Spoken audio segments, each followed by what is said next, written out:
Au début régnaient les ténèbres. Et soudain, le Big Bang a donné naissance à des éléments dont l'expansion est infinie. Le temps, l'espace et la matière. Aujourd'hui, ils se sont développés plus qu'on ne peut l'imaginer, au-delà des limites de la planète où nous vivons, pour créer ce qu'on appelle l'univers. Sommes-nous seuls? Ou y a-t-il une autre planète comme la Terre quelque part dans l'univers? Les prochaines générations auront un objectif fantastique, découvrir des planètes qui nous rappellent la nôtre. Je pense que nous sommes à la veille de posséder la capacité technologique nécessaire pour répondre à une question que l'humanité se pose depuis 2000 ans. Une autre Terre pourrait être aussi près de nous que l'est le système stellaire le plus proche. Nous sommes sur le point d'avoir les moyens de découvrir ces planètes. Il pourrait exister des terres bizarres sous d'étranges soleils. Pourrions-nous découvrir d'autres terres cachées parmi les milliards d'étoiles et les milliers de milliards de planètes que compte l'univers?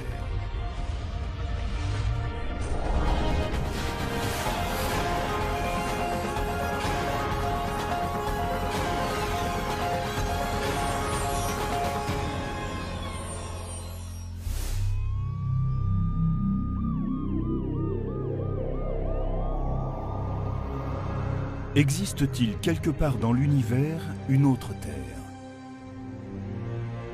C'est peut-être une des plus vieilles questions que se pose l'humanité depuis qu'elle regarde les étoiles. Les hommes, assis autour du feu, regardaient les étoiles et imaginaient que celles-ci étaient d'autres feux autour desquels se réunissaient d'autres tribus. Que veut-on dire exactement par une planète comme la Terre? Qu'elle puisse abriter des formes de vie comme celles que nous connaissons. En résumé, la vie a besoin de 3 éléments de base pour exister. Il lui faut un milieu liquide quelconque pour que s'y produisent des réactions chimiques. Et nous pensons que l'eau est le liquide le plus vraisemblable pour cette opération, car elle est prédominante dans l'univers. On a aussi besoin de chercher les composants de base, les molécules qui permettraient de créer la vie, le phosphore de l'ADN, et puis il faut une source d'énergie. Il s'avère qu'une planète comme la Terre, avec l'eau dont elle dispose, possède tous les éléments indispensables. Les planètes capables d'abriter des formes de vie comme celles que l'on trouve sur Terre ne doivent pas forcément être des copies conformes de notre planète. C'est un peu comme le fait qu'il existe différents types de maisons. Si vous allez dans une ville, vous verrez de grandes demeures et des maisons plus petites, plus modestes, avec simplement 2 pièces. Et puis dans d'autres villes, vous trouverez des studios, des gratte-ciels et encore d'autres formes d'habitat. Elles abritent toutes des êtres humains de même que toutes ces planètes peuvent abriter la vie. C'est un peu comme cela quand on explore l'univers. On cherche des habitats de toutes sortes et on reste à l'affût de tout ce qui peut receler une forme de vie.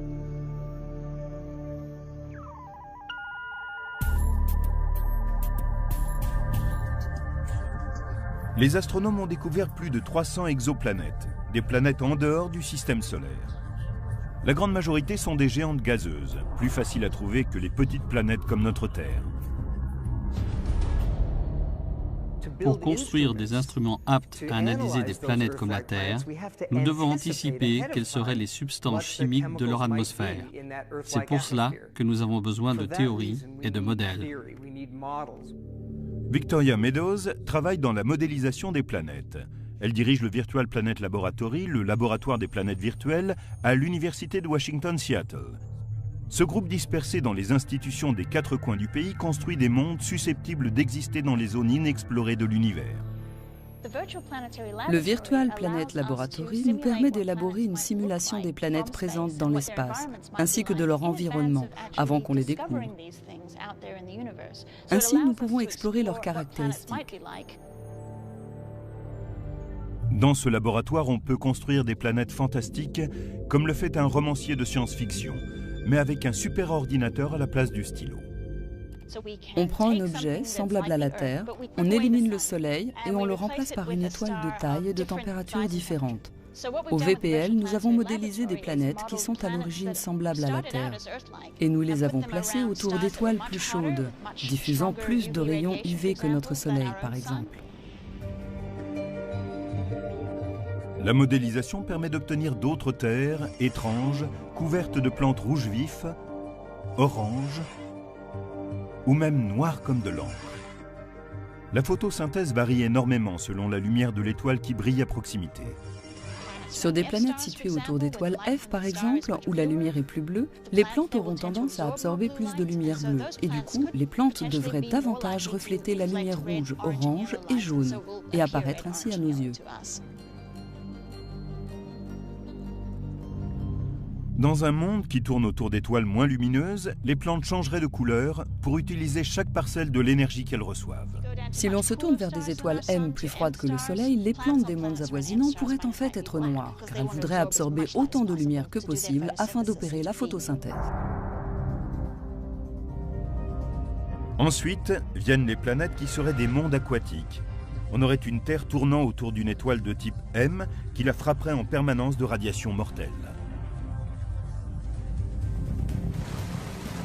Et comment la vie s'en sort-elle à la surface de cette planète? Est-il possible d'y trouver des formes de vie alors qu'on a une étoile enflammée de type M à proximité? Il s'avère que l'on peut vivre alors à 9 mètres sous l'eau, échapper ainsi aux pires embrasements et en même temps avoir encore assez de lumière pour pouvoir effectuer une photosynthèse et survivre.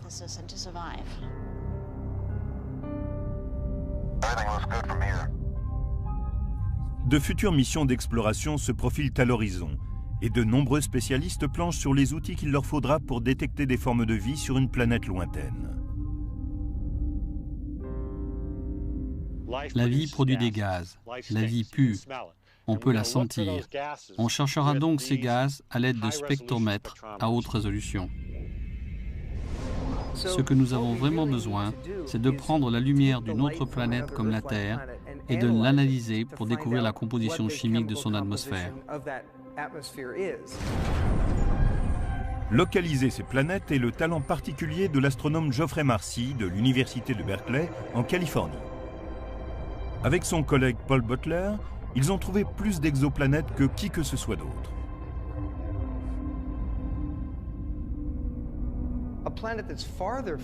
Une planète plus éloignée de son étoile hôte serait très froide. Ainsi, il y a un domaine entre les deux qu'on appelle la zone habitable, où la température est parfaite. J'entends par là qu'elle est tempérée, si bien que l'eau peut s'y trouver sous forme liquide. Et bien sûr, cette eau liquide est un préalable à toute forme de vie. Quand nous regardons d'autres planètes et que nous nous demandons s'il pourrait s'y trouver des formes de vie, ma première question est, est-ce que cette planète peut avoir en permanence de l'eau liquide? Si la réponse est oui, elle m'intéresse. Sinon, il est inutile de s'attarder. L'eau est une substance incroyable. Nous avons la chance que l'univers dispose de ce que nous appelons l'eau. Elle est un grand mixeur cosmique. C'est l'élément critique qui permet aux réactions chimiques de se produire et parfois de faire naître des formes de vie. Mais ces zones spécifiques où de l'eau pourrait se trouver diffèrent selon leur localisation. Si l'étoile avoisinante est chaude, de type O, cette zone en sera plus éloignée. S'il s'agit d'une étoile froide, de type M, cette zone en sera plus proche. Et cela peut même se transformer au cours du temps, car les étoiles ne sont pas stables. Notre propre zone habitable, ici, sur Terre, aura changé dans quelques millions d'années, quand notre Soleil sera plus vieux et plus chaud.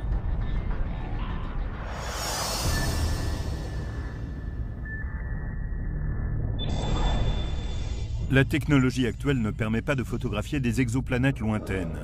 Les astronomes se servent d'une étoile du système solaire comme d'une sorte d'intermédiaire pour atteindre une planète, puisqu'elles ont toutes deux été formées à partir du même disque de matériaux planétaires.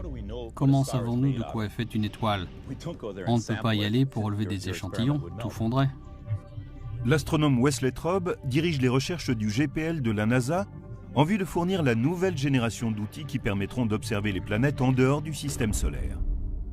Nous effectuons des observations, puis nous scindons la lumière en plusieurs couleurs. Cela a déjà été fait par Newton il y a plusieurs siècles. Il a découvert que si l'on plaçait un prisme dans un rayon de lumière solaire, elle se dispersait en bleu, vert et rouge. En regardant ensuite ces différentes couleurs, on découvre soudain quelque chose d'étonnant. Certaines parties sont exemptes de toute couleur. Ces couleurs absentes sont une empreinte des éléments constituant l'étoile que l'on est en train de regarder. Avec la technologie actuelle, nous ne pouvons pas voir directement le spectre d'une planète extrasolaire. Mais peut-être des instruments plus puissants nous le permettront-ils.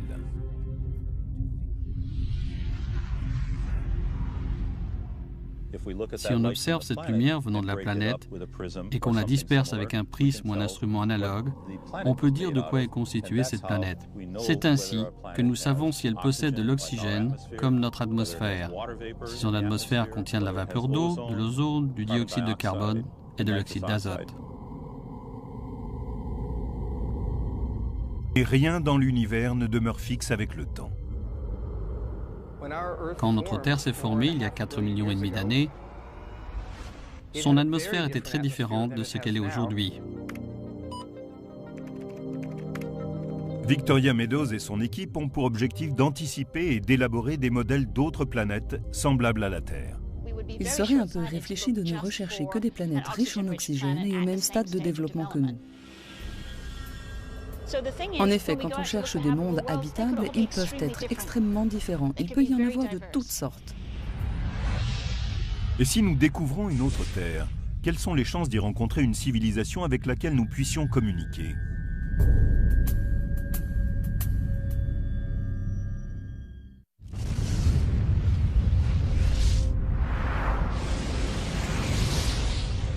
Combien de civilisations intelligentes pourraient exister sur d'autres terres dans l'univers? Combien y a-t-il d'étoiles? Combien possèdent-elles de planètes? Combien de ces planètes en sont assez proches pour avoir de l'eau? C'est un problème que les astronomes Carl Sagan et Frank Drake ont soulevé il y a des décennies. Drake a établi une équation selon laquelle il pourrait exister plus d'1 million de civilisations rien que dans notre Voie lactée. L'équation de Drake est une série de nombres, une proposition mathématique qui tente de déterminer les facteurs nécessaires si l'on veut estimer précisément le nombre de civilisations intelligentes dans notre galaxie.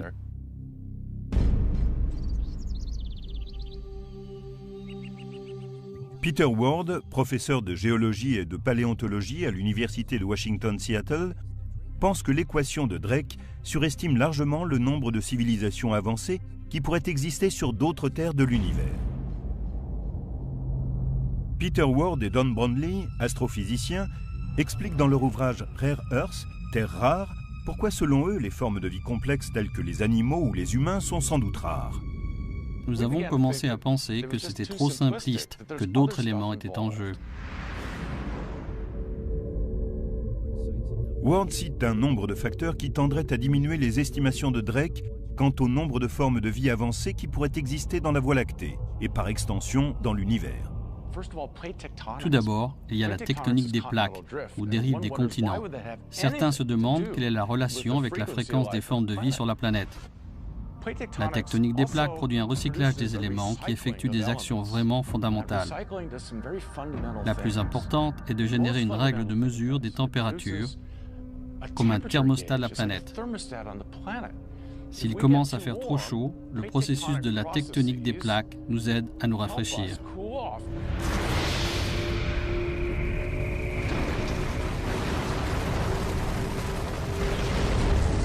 Ensuite, il y a la présence de métal sur la planète. En second lieu, si on veut être une civilisation intelligente, il vaut mieux avoir du métal. Il est difficile de trouver du métal sur une planète comme Mars ou Vénus. Mais la tectonique des plaques fait tout pivoter, provoque des failles et les métaux lourds remontent.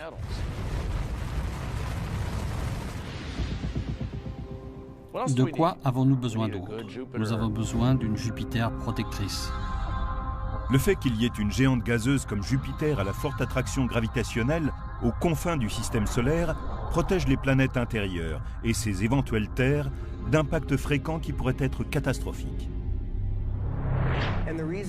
C'est parce que les planètes comme Jupiter, par leur force gravitationnelle, balayent au loin les astéroïdes et les comètes.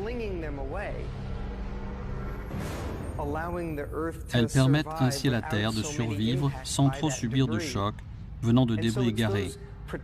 Les planètes protectrices, comme Jupiter, permettent à des formes de vie de se développer sans que des impacts d'astéroïdes et de comètes ne provoquent leur extinction, comme c'est arrivé aux dinosaures. Il y a 65 millions d'années, un astéroïde a heurté la Terre et rayé de la planète les dinosaures.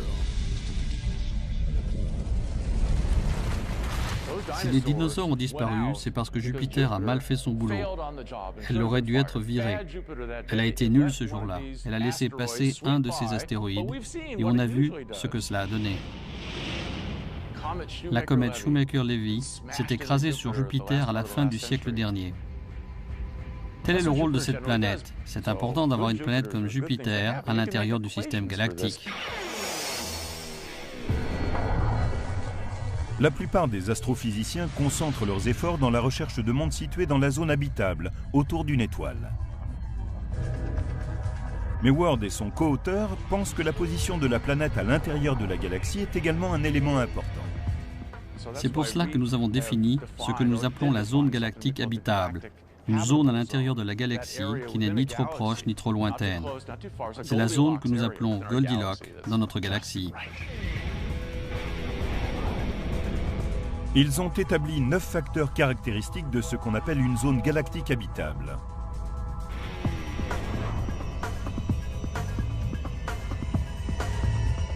La position de la Terre dans la Voie lactée a été prise en compte. Elle est à l'écart des étoiles à neutrons mortels, des trous noirs et des funestes sursauts gamma.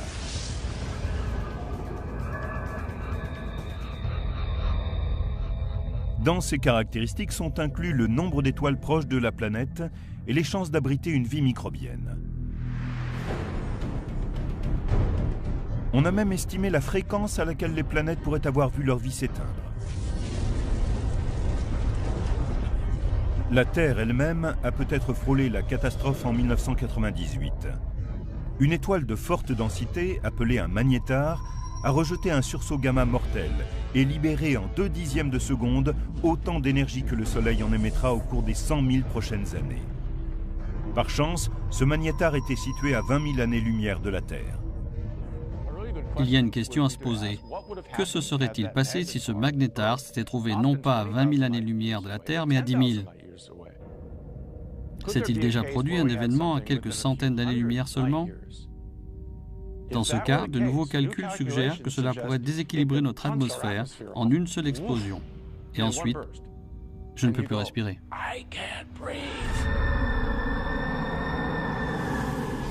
C'est une catastrophe et c'est parfaitement possible. Les humains ne sont peut-être que le résultat d'un coup de chance cosmique. Les hypothèses optimistes de l'équation de Drake ne tiennent pas la route face à ce que les spécialistes ont appris au cours des dernières décennies. L'équation de Drake était une construction remarquable, mais elle a été élaborée dans les années 60. Nous avons donc ajouté des éléments qui n'étaient pas connus à l'époque, et je pense que cela la rend plus fiable. Et finalement, cela réduit les hypothèses, et je pense que le chiffre de millions de civilisations avancées ne peut plus être défendu. Combien pourrait-il y avoir d'autres terres abritant des civilisations avancées dans notre Voie lactée?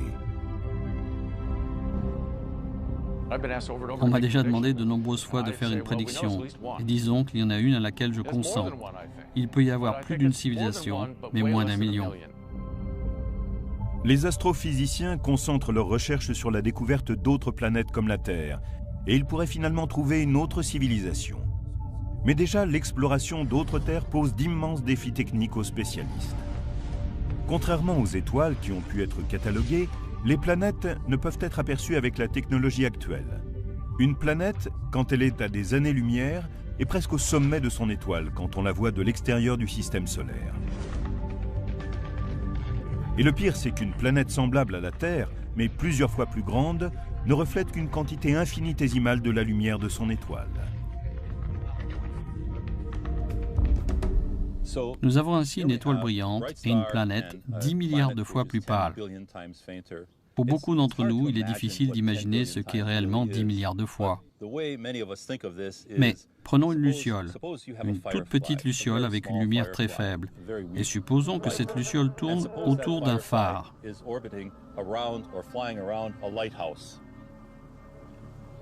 Maintenant, on va essayer de regarder cette luciole en train de voler autour du phare à 3000 années-lumière de là. Voilà à quoi cela ressemble.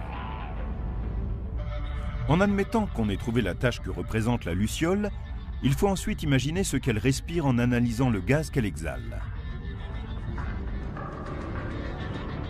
C'est le genre de défi auquel fait face un astrophysicien qui doit d'abord trouver une planète et ensuite imaginer l'atmosphère de cet objet semblable à la Terre.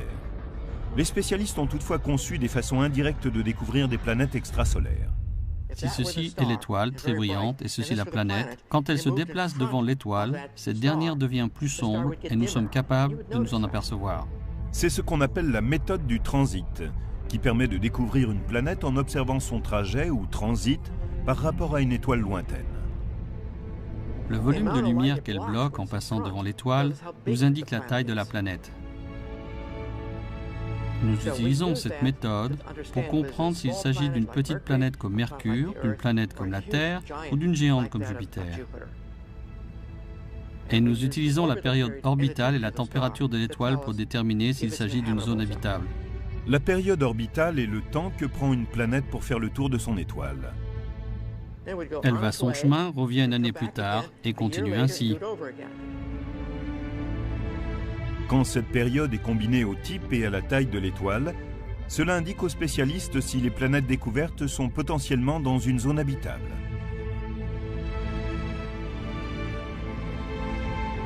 La méthode du transit fonctionne si l'observateur ou le télescope est dans le même plan que l'étoile et ses planètes. Mais si l'on est au-dessus ou au-dessous du système, on utilise une autre technique, la vélocité radiale.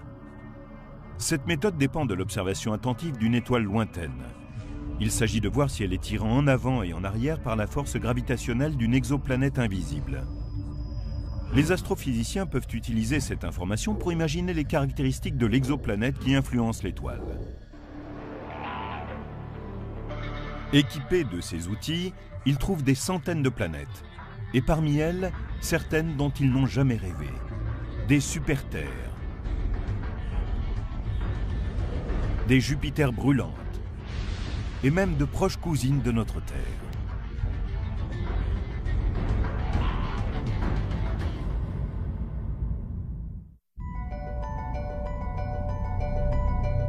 Au cours de cette recherche de planètes de type terrestre, parmi les milliards d'étoiles que compte l'univers, les astronomes ont trouvé une relation entre la composition d'une étoile et la probabilité qu'elle ait des planètes autour d'elle. Certaines étoiles sont constituées d'éléments lourds comme le fer, le nickel ou le silicone, et ce pour une bonne raison. Elles se sont formées à partir de nuages moléculaires de la Voie lactée qui se sont effondrés pour former une étoile. Dans ce processus, elles ont laissé autour d'elles de la matière placentaire qui s'est parfois coagulée en planètes. Il est évident que les étoiles qui comprennent beaucoup d'éléments lourds formeront des planètes qui en prendront également en quantité. La proportion d'éléments lourds dans une étoile est appelée sa métallicité, ce qui ne signifie pas forcément qu'elle contient beaucoup de métal au sens habituel. Pour un astrophysicien, un métal est tout élément plus lourd que l'hydrogène ou l'hélium. De ce fait, le lithium est un métal, le soufre est un métal, le chlore est un métal, et pas seulement le fer, l'or ou l'argent. Une exoplanète semblable à la Terre ne doit pas seulement avoir des éléments lourds dans sa composition et se situer dans la zone habitable d'une étoile. Elle doit aussi être de la taille qu'il faut pour abriter des formes de vie. Cela signifie que sa taille doit lui permettre d'avoir une atmosphère, un système de tectonique des plaques et des volcans, ces points étant essentiels pour réguler la température. Pour que cela soit possible, les spécialistes estiment qu'une planète doit faire au minimum un tiers de la masse de la Terre. Et à l'autre bout de l'échelle, elle ne peut pas excéder 10 fois la masse de la Terre. Ce n'est qu'au cours de la dernière décennie que l'existence d'exoplanètes est passée de la théorie à la réalité. Il y a un peu plus de 10 ans, nous ne connaissions aucune planète extrasolaire. Nous ne connaissions que celle qui tournait autour du Soleil. Maintenant, nous avons découvert qu'il y en avait autour d'autres étoiles. Et ce qui est passionnant, c'est que certaines sont peut-être habitables et qu'il y a une chance qu'elles abritent une forme de vie. Parmi les centaines d'exoplanètes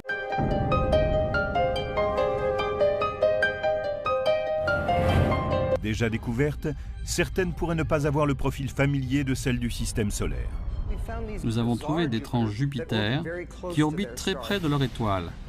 Ce sont des torches brûlantes et ces planètes arrivent sans aucun doute près de leur étoile en migrant vers l'intérieur. Parfois, la formation d'une planète de la masse de Jupiter dans un système peut sonner le glas de celles qui sont semblables à la Terre. Et si nous avions eu la malchance d'avoir une Jupiter de ce genre dans notre système solaire? Elle aurait poussé la Terre en dehors de son orbite, dans l'obscurité vaste et froide de l'espace extérieur. Et la Terre serait peut-être morte, telle une épave froide et obscure.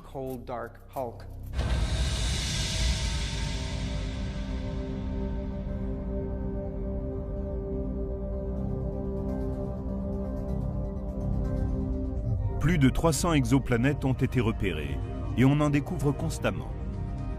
Mais la majorité ne sont que de monstrueuses géantes gazeuses énormes qui ont peu de chances d'être semblables à la Terre. Dans la constellation de Pégase, à environ 50 années-lumière de la Terre, se situe la planète 51 Pégasi b. Cette géante gazeuse est aussi grande que Jupiter, mais comme elle orbite beaucoup plus près de son étoile, elle est la première à avoir été découverte en dehors de notre système solaire. Elle fait le tour de son étoile en 4 jours seulement.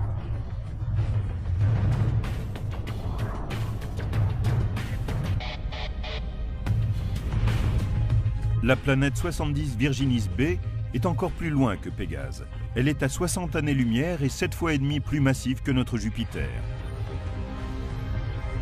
Au début, on pensait qu'elle était dans la zone habitable de son étoile. C'est pour cela qu'on l'a surnommée Goldilocks. Mais par la suite, des calculs ont démontré que son orbite excentrique la conduisait jusqu'à 43 millions de kilomètres de son étoile, véritable rôtissoir. Elle n'est donc plus considérée comme étant dans une zone habitable. La géante gazeuse Tresphore a un diamètre de plus d'1,5 fois celui de notre Jupiter, ce qui fait d'elle la plus grande planète découverte jusqu'ici. C'est une gazeuse géante, et bien qu'elle soit plus grande que Jupiter, sa masse ne représente qu'un peu plus des 3/4. C'est une planète chaude qui se déplace autour de son étoile en 3 jours et demi.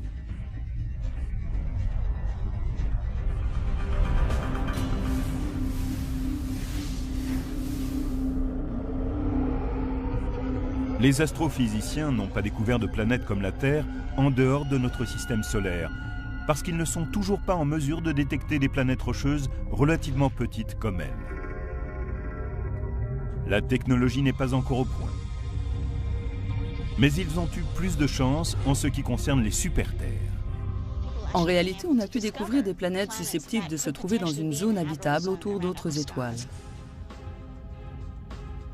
Il y a un exemple classique, c'est la planète Gliese 581c. Le système de Gliese 581 est situé à environ 20,5 années-lumière de la Terre, dans la constellation de la Balance. Gliese 581 fait 5 fois la masse de notre Terre. On avait quelque espoir qu'elle soit la première planète semblable à la Terre découverte dans la zone habitable d'une étoile, mais cela s'est révélé faux. Elle ne correspond pas tout à fait aux critères. Au lieu d'être une super-Terre, ce serait une super-Vénus. Elle serait comme notre Vénus, mais plus chaude, avec une température possible de 600 degrés. Et elle serait également plus massive que Vénus. Mais Gliese 581c a une parente un peu plus lointaine et plus froide. C'est Gliese 581d. Celle-ci est localisée aux confins de la zone habitable, là où il fait plus froid.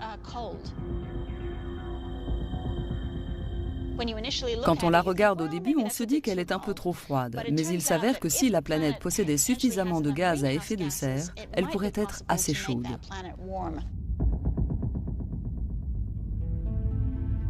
HD 69830d est peut-être une autre planète prometteuse.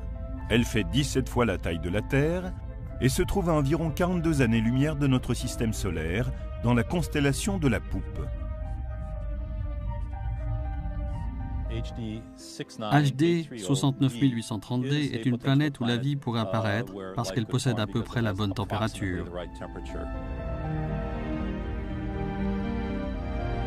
Elle pourrait connaître une température située entre celle de Vénus et celle de la Terre. De plus, elle suit une orbite presque circulaire, ce qui signifie qu'elle ne va pas griller en se rapprochant trop près de son étoile.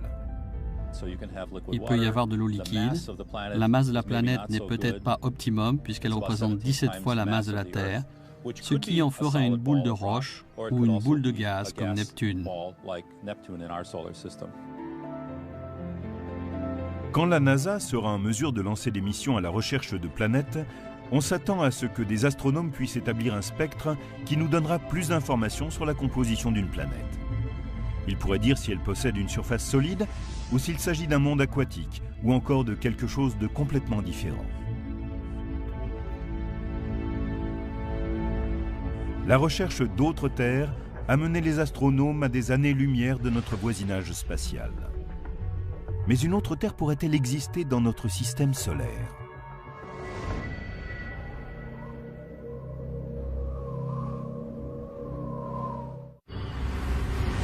Tandis que les astronomes regardent les systèmes stellaires, qui sont à des années-lumière, dans l'espoir de trouver une autre planète bleue, d'autres terres sont peut-être plus proches que cela. Imaginons que nous revenions en arrière, il y a 3,5 milliards d'années, et que nous observions notre système solaire. Nous verrions alors 2 planètes bleues. Sur la Terre, de l'eau, une atmosphère de dioxyde de carbone, des conditions tempérées et des formes de vie. Maintenant, imaginons que nous nous déplacions un peu au-dessus de Mars. On y voit de l'eau en surface, une atmosphère épaisse de dioxyde de carbone, des conditions tempérées et peut-être des formes de vie. Les 2 planètes ont commencé à évoluer et la Terre est restée habitable.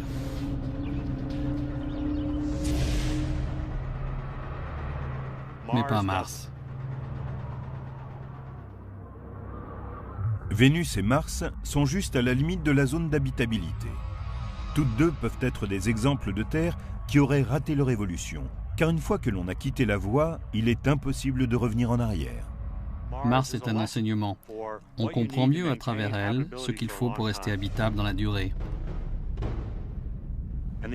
Notre hypothèse précédente se révèle être parfaite. Il faut être aussi grosse que la Terre pour continuer à être habitable. Mars est trop petite. Et dans ce cas, il n'y a pas moyen de recycler les éléments, ni de maintenir son atmosphère sur une certaine durée. La taille a une importance capitale. Maintenant, si Mars est trop froide, Vénus, notre autre Terre potentielle, connaît le problème inverse. Elle est trop chaude.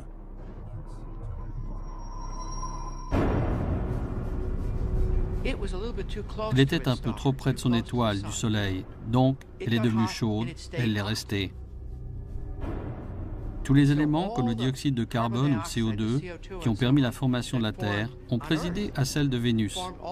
Mais sur Terre, ils ont été incorporés à la roche. Sur Vénus, ils sont restés dans l'atmosphère. Or, cette dernière provoque un réchauffement global de plusieurs degrés. La lumière solaire arrive et ne repart pas. La planète est comme l'intérieur d'un four à pizza. Vénus n'a pas réussi parce qu'elle était trop proche de son étoile. Elle n'est pas née au bon endroit et Mars n'avait pas la bonne taille. Tout cela est très intéressant. Nous avons Vénus, la Terre et Mars. Vénus est au mauvais endroit. Mars n'a pas la bonne taille et la Terre, elle, est au bon endroit et à la taille qu'il faut. Si nos voisines immédiates dans le système solaire n'offrent pas toutes les garanties pour être semblables à la Terre, notre plus proche voisine galactique, Alpha du Centaure, pourrait cacher une planète qui posséderait tous les critères exigés. Elle se situe à un peu plus de 4 années-lumière. À l'échelle cosmique, c'est la porte à côté. Il y a de bonnes chances pour que des planètes comme la Terre tournent autour d'une ou 2 étoiles d'Alpha du Centaure. Greg Loeffling a conçu un modèle informatique pour démontrer que des planètes de type terrestre devraient exister dans ce système. Il y a un certain nombre de raisons pour lesquelles Alpha du Centaure est l'étoile idéale, si l'on veut traquer les planètes de type terrestre. Elle est proche, elle comprend 2 étoiles comme le Soleil, elle possède une quantité d'éléments lourds qui interviennent dans la construction des planètes.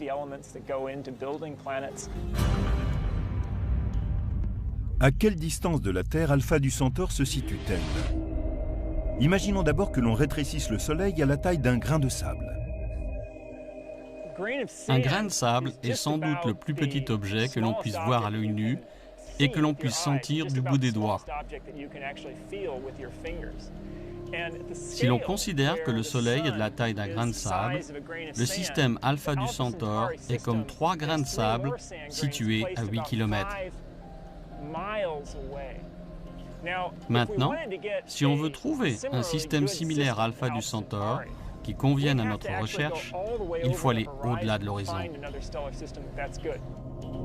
Il s'avère que les étoiles d'Alpha du Centaure pourraient abonder en matériaux bruts aptes à fabriquer des planètes. Alpha du Centaure a une plus forte métallicité que le Soleil. Donc la formation de planètes aurait pu s'y produire sans difficulté majeure.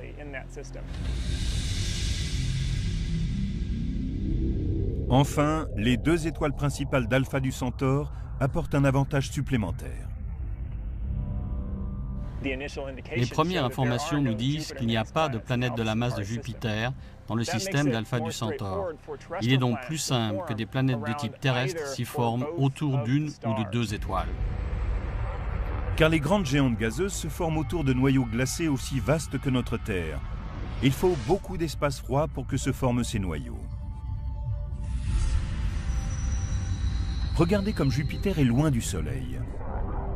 Mais quand on a 2 étoiles avec des orbites qui se chevauchent dans un système comme Alpha du Centaure, il n'y a pas assez d'espace. Il ne fait pas assez froid pour permettre la formation de ces géantes gazeuses. Ainsi, on suppose que les planètes d'Alpha du Centaure, si elles existent, sont des planètes comme la Terre, Mars ou Vénus. Ce ne sont pas des géantes gazeuses comme Jupiter ou Saturne.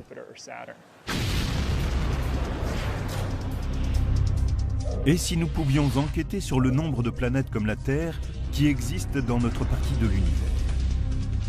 Si l'on pouvait observer directement l'atmosphère d'une autre Terre située à des années-lumière.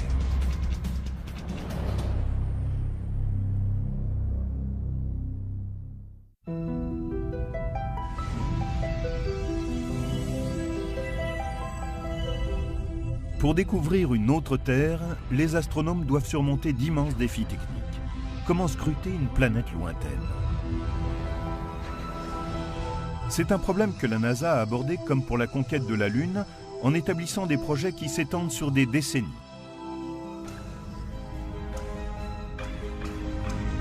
La première mission de recherche d'une exoplanète Kepler a été lancée en 2009.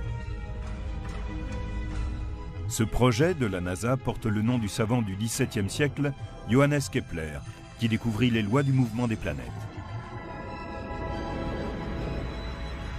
La mission Kepler est si simple et pourtant si extraordinairement puissante que j'en ai les larmes aux yeux. Kepler est un télescope spatial qui fonctionne comme une borne et doit scruter les constellations du Cygne et de la Lyre. Il prend image sur image. Le but est de repérer les étoiles dont la lumière faiblit, c'est-à-dire quand une planète comme la Terre occulte une partie de la lumière stellaire. C'est la première fois que des humains partent détecter des planètes de type terrestre autour d'autres étoiles que le Soleil.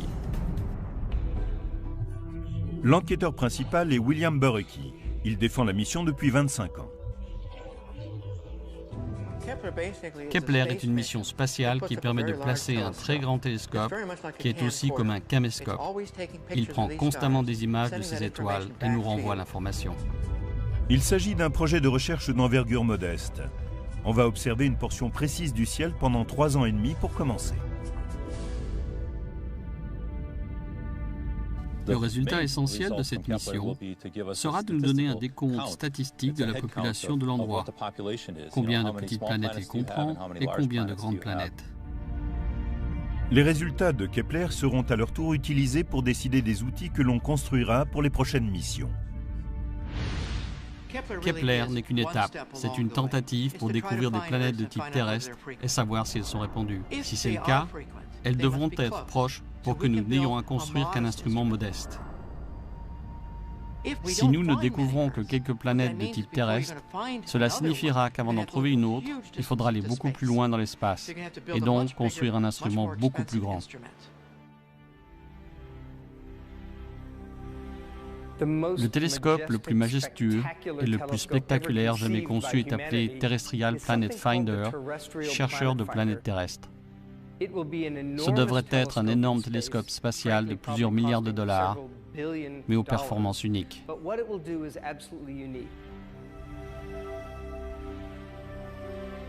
Il serait le premier télescope à prendre des images de planètes de type terrestre.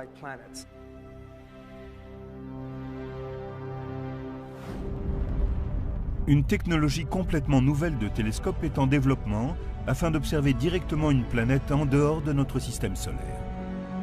Nous avons besoin d'une technologie optique entièrement nouvelle pour construire un chercheur de planètes terrestres capable de faire des images malgré la lumière éblouissante des étoiles avoisinantes. Et pour l'instant, cette technologie n'est toujours pas au point. C'est une grande frustration. À l'heure actuelle, nous savons vaguement comment procéder pour détecter d'autres terres, mais nous ne savons pas encore construire des outils optiques pour y parvenir. La NASA voit ce chercheur de planètes terrestres comme une série de 2 télescopes de conception très avancés, différents mais complémentaires. Le premier est un télescope coronographique en lumière visible. C'est un grand télescope avec un miroir au moins 100 fois plus précis que le télescope spatial Hubble.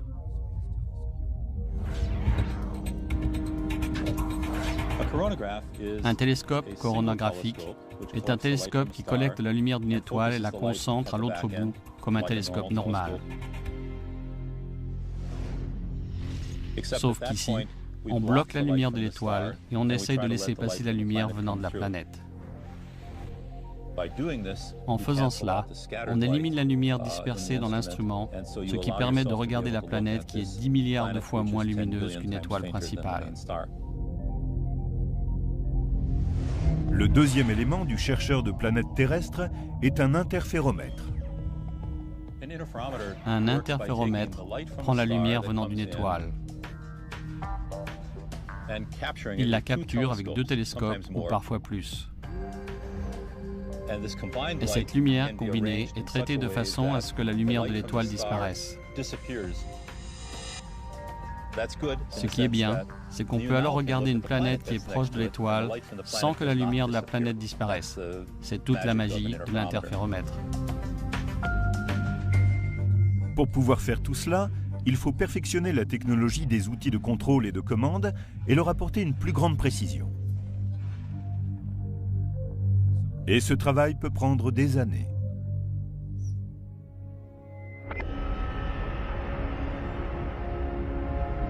Ce but ultime de l'astronomie, découvrir une autre Terre en dehors du système solaire, a poussé les spécialistes à spéculer sur la façon dont une telle découverte nous affecterait.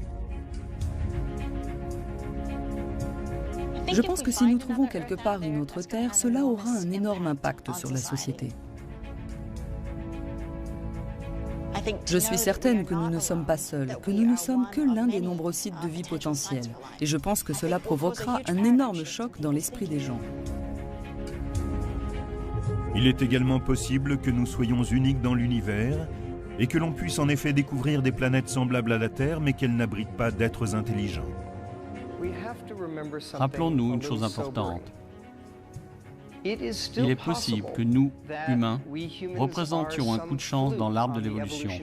Un brin de paille, si vous voulez, arrivé dans la savane de l'Est africain il y a 2 millions d'années. Ces hominidés ont occupé un créneau très rare qui ne s'était encore jamais présenté sur Terre depuis 4 milliards d'années.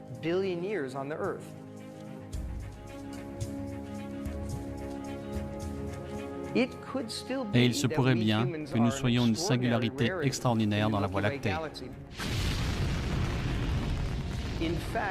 En fait, il se pourrait que le destin de notre espèce soit d'explorer la Voie lactée et que nous soyons la première de ce type.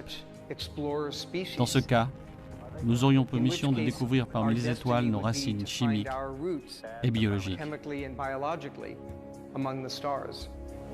We have a TV picture now. Really looks beautiful.